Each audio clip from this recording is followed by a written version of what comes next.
नमस्कार, स्वागत है आप सभी का टाइम टाइम्स में। इस वक्त मैं मौजूद हूँ न्यू दिल्ली रेलवे स्टेशन पे। यहाँ पे जो है मेरे कुछ राजधानी एक्सप्रेस, जो कि हमारे पूर्वोत्तर के लिए बहुत बड़ा एक महत्वपूर्ण ट्रेन है। यहाँ से बहुत लोग हमारे पूर्वोत्तर के लोग सवारी करते हैं। आज हम बात करेंगे यहाँ पे जो सवारी जा रहे हैं और जो हमारे यहाँ पे हाइजीन है, इस ट्रेन में कितना हाइजीन से जो खाना बनाते हैं वो आपको दिखाएंगे। और बहुत सारे हमारे राजनीति के तो इसलिए हमारे साथ इस वक्त हम सवारी कर रहे हैं राजधानी एक्सप्रेस में। सो जो ये दिल्ली से 300 के जाते हैं, हमारे साथ कुछ लोग मौजूद हैं जो इस ट्रेन में सवारी कर रहे हैं। उनसे हम आज जानेंगे कि वो देश की राजनीति को लेकर क्या सोचते हैं। खासकर अभी ये बहुत जरूरी हो गया, क्योंकि जिस प्रकार से राहुल गांधी भारत जोड़ो यात्रा कर रहे हैं पूरी देश भर में, तो अभी ये जानना जरूरी है कि किस प्रकार से लोग क्या सोचते हैं उसके बारे में। तो आइए हम उनसे सीधा बात करते हैं। अभी हमारे साथ कुछ लोग मौजूद हैं, उनसे बात करते हैं। सर, क्या नाम हुआ आपका? नंदकिशोर। नंदकिशोर जी, आप कहाँ से हो? मैं वैसे पुणे से हूँ, मैं नवसिया जा रहा हूँ। नवसिया, बिहार में जी। तो जिस प्रकार से अभी जो राजनीतिक जो दृश्य है वो हमारे भारत में दिन ब दिन जो है बदलते नज़र आ रहे हैं, आपको क्या लगता है जो अभी आने वाला चुनाव है उसमें आपको ये लगता है कि कांग्रेस जो है भारी भरकम में जीतेगी इसके? क्योंकि जिस प्रकार से राहुल गांधी जो है वो भारत जोड़ो यात्रा कर रहे हैं यहाँ पे। मुझे नहीं लगता कि राहुल गांधी की यात्रा से कुछ कांग्रेस को लाभ मिलने वाला है जी। इसका रीज़न मैं ये समझता हूँ कि राहुल गांधी जी अपने आप को यूथ से या मास पब्लिक से नहीं जोड़ पाते। वो सिर्फ यात्रा कर रहे हैं। सिर्फ यात्रा करना से लोग नहीं जुड़ते हैं। आप किस तरह की स्टेटमेंट देते हैं, किन लोगों से बात करते हैं, किन लोगों से अपने आप को जोड़ते हैं, वो इम्पोर्टेंट है। और इस केस में वो यात्रा कर रहे हैं, ये अच्छी बात है, लेकिन उससे वो किससे जुड़ना चाहते हैं ये मुझे नहीं लगता। मैं जान सकता हूँ आप कौन सी पार्टी को आप समर्थन देते हो? For last few years I have supported BJP. क्यों आपने इसको सपोर्ट किया है?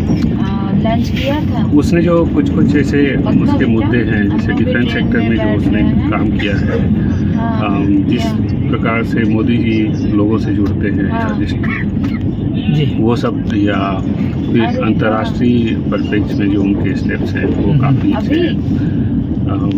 हालांकि मैं ये भी मानता हूँ कि हाल के दिनों में बीजेपी में कुछ एरोगेंस आ गया है।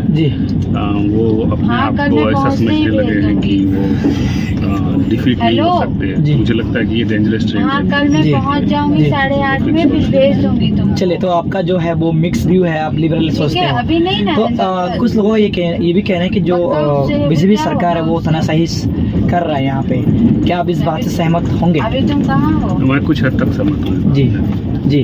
क्योंकि जिस प्रकार से लोगों का ये कहना है कि जिस प्रकार से जो बीजेपी है वो हिंदुत्व को इम्पोर्टेंस दे रहा है, तो दूसरे जो समुदाय है उनको थोड़ा कम भाव मिल रहा है। इस यहाँ जो कुछ जो विपक्ष है या जो कुछ लोग हैं उनका ये कहना है, आप इसमें क्या कहेंगे?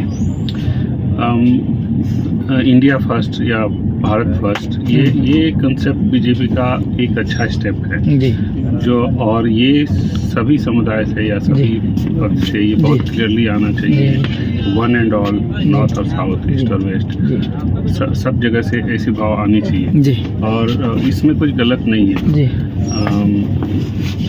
ये मैं सोचता हूँ अभी क्योंकि इलेक्शन जो है वो हमारे भारत के लिए बहुत इम्पोर्टेंट है, और क्योंकि हमारा जो भारत है वो डेमोक्रेसी में आते हैं, तो इलेक्शन करने से हम लोग एक अच्छी जो प्रतिनिधि है वो हम सुन सकते हैं। अगर मैं आपसे पूछूं अभी अगले जो चुनाव होंगे अभी 2026 में, तो अगर मैं आपसे पूछूं तो आप किसको वोट देना चाहेंगे और क्यों देना चाहेंगे उसको, उस पार्टी को? यदि मैं बीजेपी से अलग किसी पार्टी को देखता हूँ तो मैं आम आदमी पार्टी को देखता हूँ। क्यों ऐसा क्यों लगता है आपको? कांग्रेस को मैं नहीं देखता, क्योंकि मैं जो उनका जो फर्स्ट लाइन ऑफ लीडरशिप है जी जिसमें कि गांधी फैमिलीज है, जी मुझे नहीं लगता कि वो देश के साथ अच्छे से जुड़ पाते हैं फिलहाल के केस में। नहीं, आप आम आदमी पार्टी को क्यों सपोर्ट करेंगे अगर आप सपोर्ट करेंगे तो? क्योंकि वो बहुत रिसेंट टाइम में यहाँ पे आया और उसने काफ़ी अच्छे मुद्दे लाए हैं जो कि बहुत इम्पोर्टेंट है, जैसे स्कूल का है, हॉस्पिटल्स का है। हालांकि मैं उसके फ्रीबीज से एग्री नहीं करता हूँ, लेकिन स्कूल, हॉस्पिटल्स ये सब बहुत स्ट्रॉन्ग पॉइंट है जिससे कि मैं जो देखता हूँ कि यदि मैं किसी और को वोट करूँगा बीजेपी के अलावा शायद मैं उसको वोट करूँगा। बिल्कुल। सो बहुत बहुत शुक्रिया हमसे बात करने के लिए।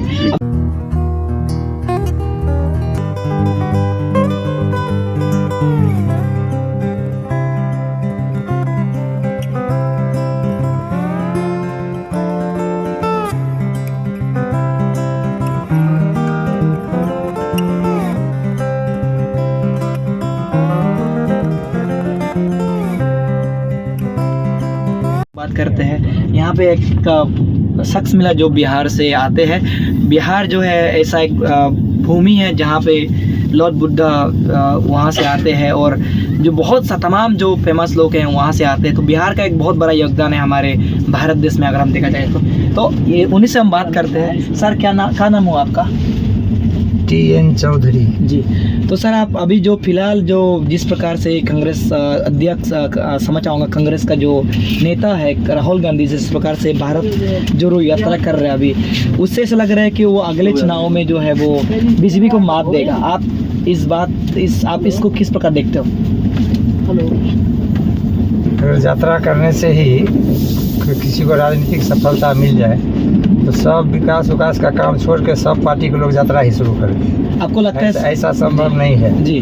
उसके लिए आपको लोकतांत्रिक प्रक्रिया से जनता से जुड़ना होगा जी। चूँकि राहुल गांधी का परफॉर्मेंस पिछले दिनों अच्छा नहीं रहा, इसके चलते उनकी सरकार 8 साल से नहीं बन पा रही है और अधिकांश प्रदेश में से भी उनकी सरकार विदा हो गई, केंद्र से भी विदा हो गई और अभी भी उनका जो पार्टी का जो रवैया है वो लोकतांत्रिक नहीं है जी, डेमोक्रेटिक नहीं है जी। लोकतंत्र में जी राजनीतिक दलों का हर काम जो है लोकतांत्रिक तरीके से होना चाहिए जी। कांग्रेस में ऐसा नहीं है जी। कांग्रेस का संगठन में भी सब एक ही परिवार का आदमी रहेगा, डेमोक्रेटिक नहीं, डिक्टेटर की तरह राजा का बेटा राजा, उसका बेटा राजा। तो जवाहरलाल का बेटी इंदिरा गांधी का बेटा राजीव गांधी, मैंने मैक्सिमम पीरियड वही लोग जी शासन की। अब रही संगठन की बात, संगठन में भी कभी भी अन्य दल के तरह जैसे अन्य पार्टी के लोग जैसे बीजेपी है तो एक सड़क छाप जो काज करता है वो भी कल चीफ मिनिस्टर प्राइम मिनिस्टर हो जाता है, संगठन में प्रदेश अध्यक्ष और राष्ट्रीय अध्यक्ष हो जाता है, लेकिन कांग्रेस में संभव नहीं है। तो है कुछ लोगों का कहना है कि जो बीजेपी सरकार अभी जो केंद्र सरकार है वो जो है ज़्यादातर हिंदुत्व के में काम कर रहे हैं, नहीं। जो दूसरे माइनॉरिटीज है उनके ऊपर में काम नहीं। झूठा प्रचार है, आपको इसका जवाब भी ले लीजिए जी। अगर हिंदू के लिए ही बीजेपी काम करती जी तो बीजेपी का पहला नारा है जी सबका साथ, सबका विकास, सबका विश्वास। और ये नारा ही नहीं है, जो भी सेंट्रल गवर्नमेंट का स्कीम चलता है all over in India Bharat में, चाहे वो गैस का सप्लाई का हो, चाहे तो प्रधानमंत्री आवास हो, चाहे वो क्या कहते हैं ये जितना भी सुविधा है महिलाओं के लिए या किसी के लिए, तो क्या बीजेपी कहीं किसी भी स्टेट में जी ऐसा कहा है कि किसी फलना धर्म को ये सुविधा दो और फलना को नहीं? जितना भी सुविधा दे रहा है तो हमारे संविधान ने दे रहा है सर, उसको तो संविधान जो अधिकार है तो फिर इस आक्षेप संविधान को मान रहे हैं ना आप जी? तो बीजेपी संविधान के मुताबिक कर रही है ना? नहीं, वो तो कर रही है सर, कर रही है सर। ये तो कुछ लोगों का कहना है, इसलिए मैं आपसे पूछ रहा था। कुछ लोगों का कहना क्या है, बोलिए ना, क्या कहना है? कुछ लोगों का कहना सर जो माइनॉरिटीज में है वो हाँ। असुरक्षित है यहाँ पे। कैसे असुरक्षित है? जैसे कि ईसाई धर्म नहीं, जो असुरक्षित थे कांग्रेस के समय में। जी। दंगा होता था। जी, नहीं वो तो सही है सर। बीजेपी के शासन में कभी दंगा नहीं होता है, कभी हत्या नहीं होती है, तो बीजेपी के शासन में तो असुरक्षित होने कोई सवाल ही नहीं है। जी जी। जितना भी दंगा हुआ कांग्रेस के 70 साल के भीतर। जी जी। फिर उल्टी बात क्यों बोलते हैं? जी, जो बोलते हैं वो गलत बोलते हैं। जी सर, मैं आपसे दूसरा सवाल आ रहा हूँ, क्योंकि आप बिहार से आते हो, तो बिहार की राजनीति में अगर हम देखें, अभी हाल ही में जो है नीतीश कुमार का जो है वो बीजेपी से उन्होंने अपना समर्थन थोड़े नजर आते हैं और उन्होंने अपना सरकार बना लिया है। तो अगर सर बीजेपी अगर अच्छा काम किया होता सर, तो नीतीश कुमार जी को क्यों उनसे जो है संपर्क क्यों उन्होंने अपना संपर्क उससे टूट लिया सर? आप इसमें क्या कहें? आपको बीजेपी ने एक भी बात कहा नीतीश कुमार ने किसी भी मीडिया को, बीजेपी ने ये काम गलत किया है इसलिए हम उसको छोड़ के चले आए? जी जी जी नहीं, कभी नहीं कहा। जी कहा क्या? तो सर क्या कारण है? इसलिए गए जी, वो आदमी का अपना स्ट्रेंथ नहीं है जी, बिहार की थर्ड पार्टी है जी, और वो है बदलोलुप आदमी। उस कल तक उसकी एक बार की बात नहीं है, बार बार उस देखता है इधर हमारा कुर्सी छीना जाएगा मुख्यमंत्री का, तो पलट के उधर चला जाता है, उधर देखता है, उधर से फिर पलट के इधर। उसका नाम रख दिया है लोग पलटू चाचा जी। तो उस आदमी बदलोलुप आदमी है जी, और उसको राष्ट्र सेवा से कोई मतलब नहीं, ना तो उसके पार्टी का कोई स्ट्रेंथ है। अब बुझिए फर्स्ट पार्टी है आरजेडी बिहार में, सेकंड पार्टी है बीजेपी, और उसका 43 है ओनली जी, और उप मुख्यमंत्री बना जी। वही ब्लैकमेलिंग करने के लिए जी, कभी उसको बोलता है अच्छा तुम हमको मुख्यमंत्री नहीं बनाएगा, चीफ मिनिस्टर नहीं बनाएगा, हम भाग के बीजेपी में चले जाएंगे जी।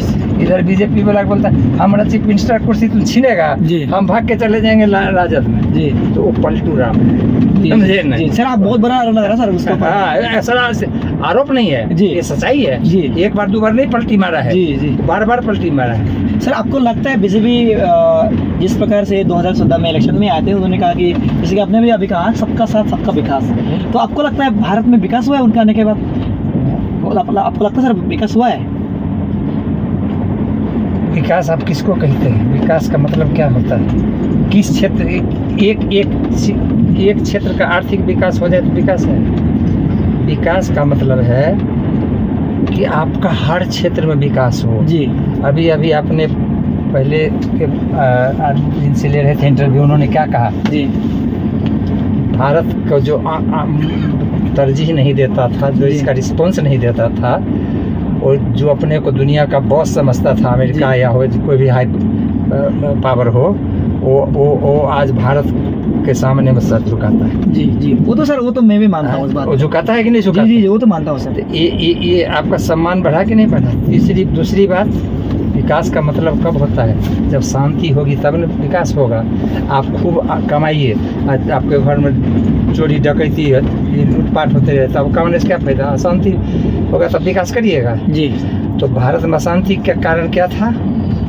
आतंकवाद जी, और स्थिर नहीं होने से कभी बॉम्बे कभी कहीं, और दूसरा दंगा जी फसाद। जब से बीजेपी आई है तब से 1-2 बार अटैक किया, तो बीजेपी उसके घर में घुस के सर्जिकल स्ट्राइक कर दिया, जिसका परिणाम क्या हुआ? आतंक खत्म होते गया। जो कश्मीर में लोग पत्थर मार के वहाँ प्रशासन को भी नहीं रहने देते थे अस्थिर, आज कश्मीर में देखे कि जहाँ पर तिरंगा झंडा लोग कहता था फहरा नहीं सकता है आतंकवादी, आज तिरंगा झंडा फहरा। लेकिन सर कुछ लोगों का ये कहना है कि जो कालाधन मोदी सरकार ने कहा था 15 लाख हर अकाउंट में आएंगे, सर वो तो वादा पूरा नहीं किया, लोगों का कहना है। दूसरा बात सर मैं आ रहा हूँ स्मार्ट सिटी की, उन्होंने बात करी थी कि स्मार्ट सिटी बनेंगे, लेकिन वो तो अभी तक पूरा नहीं हुआ, लोगों का ये कहना है। आप इस चीज़ को कैसे देखते हो? बता रहे हैं जी। पहले आप कालाधन का जवाब लीजिए जी। बोलिए सर। कालाधन आप किसको मानते हैं? खाली स्विट्जरलैंड बैंक में जमा वही कालाधन है? लेकिन सर 15 लाख तो आए नहीं ना। नहीं 15 लाख आए नहीं आई। देखिए अभी बोल देता है नेता लोग चुनाव के समय में, चुनावी भाषण कुछ और होता है और प्रैक्टिकल कुछ और होता है जी।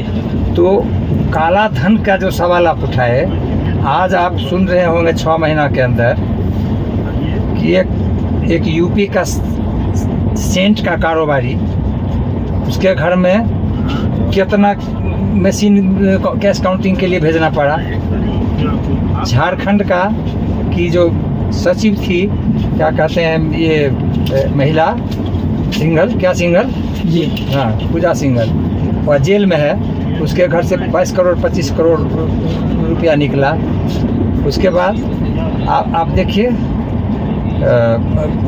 बॉम्बे में आप जो देख रहे हैं प्रतिदिन जो ईडी और सीबीआई जो निकाल रहा है, ये ईडी सीबीआई पहले भी था कि नहीं था?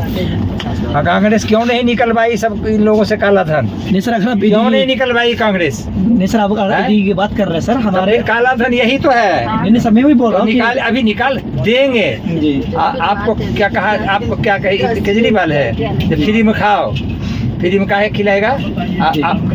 केजरीवाल की तरह कभी नहीं कहा मोदी हम काला धन निकालेंगे, तुम बैठ के फ्री में खाओ।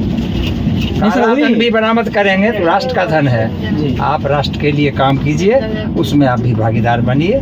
और कैसे नहीं दिया? आज तक एक गरीब का खाता खुला था बैंक में, जनधन योजना में सारे लोगों का खाता खुल गया। सबके बैंक में जाकर के देखे 1 लाख 2 लाख पैसा जमा हो गया। जो कभी बैंक का नाम नहीं सुना था, जाना नहीं चाहता था, 70 साल देश का आज़ाद हुए हुआ, बैंक किसको कहते किसको मालूम नहीं था, वो आज लोग बचावते जाते हैं। गरीब गुरबा बैंक में अपना अकाउंट खुलवाए हुए, उनको आपदा प्रबंधन के समय में जो भी आता है उसको पैसा मिलता है। तो अच्छा रह गई बात, बीच में कोरोना संकट आ गया जी। कोरोना में भी विश्व में अपना स्थान बनाया भारत सरकार। जैसे क्या है उसका टीका जी, टीकाकरण विश्व को भी दिया जी, मैंने भी किया। तो मेरे कहने का आप क्या अंतिम बात क्या कर रहे थे? स्मार्ट सिटी बनी सर। आप एक बात बताइए, स्मार्ट सिटी, बुलेट ट्रेन जाना पड़ेगा ना, ये परिस्थिति अगर साल 2 साल कोरोना के चलते डिस्टर्ब किया तो उसके बाद भी कंटिन्यू काम चल रहा है कि नहीं चल रहा है? कोई जादू का खेल नहीं है चुटकी से बजाए। आप हम